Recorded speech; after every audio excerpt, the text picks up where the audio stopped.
Absolutely. Here's an emotional and inspiring short story based on the title. Tammy Duckworth vs. Ron Johnson, Military Spending and Veterans Care.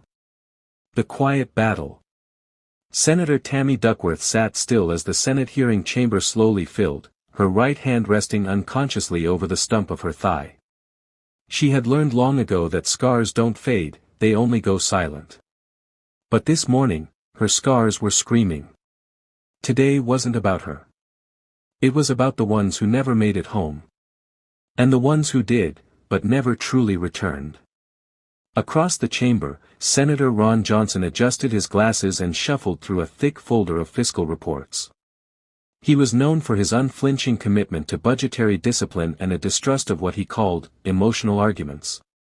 To him, numbers told the only truth. They were clean, rational, and safe. Duckworth had no folder. Just a photograph.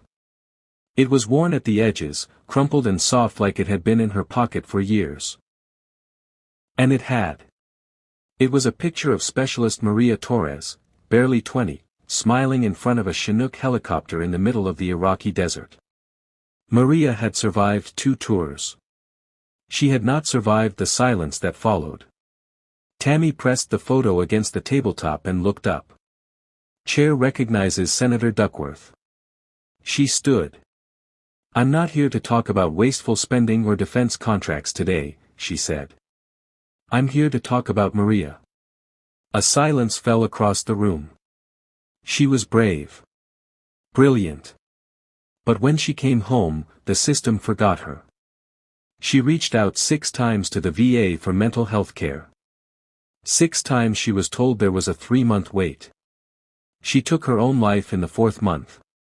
Johnson's brow furrowed. He flipped through his folder. Senator Duckworth, nobody here is saying veterans don't deserve care. But we're $34 trillion in debt. Every dollar has to be accounted for. Compassion cannot override responsibility. Tammy's voice didn't rise, but it deepened. Responsibility? Let's talk about that. I remember when a young soldier carried me from the wreckage of my helicopter in Mosul. I remember him saying, "We'll get you home, ma'am. I promise." That was responsibility. That was loyalty. He didn't ask how much I was worth. He didn't ask how it would impact the budget. He just acted. Her voice broke, just slightly. I owe it to him to fight for every veteran who gets lost in the paperwork. The room went quiet. Not the kind of quiet that precedes rebuttal, but the kind that lingers when truth has walked in uninvited. Later that evening, Johnson sat alone in his office, the Capitol lights flickering like ghosts outside his window. He stared at a black and white image he'd pulled from the folder Duckworth had left behind. Maria. Her smile was arresting, alive in a way words never captured. He remembered his nephew, Daniel. A Marine who had survived Afghanistan but barely survived the return. They buried him 2 years ago in Wisk.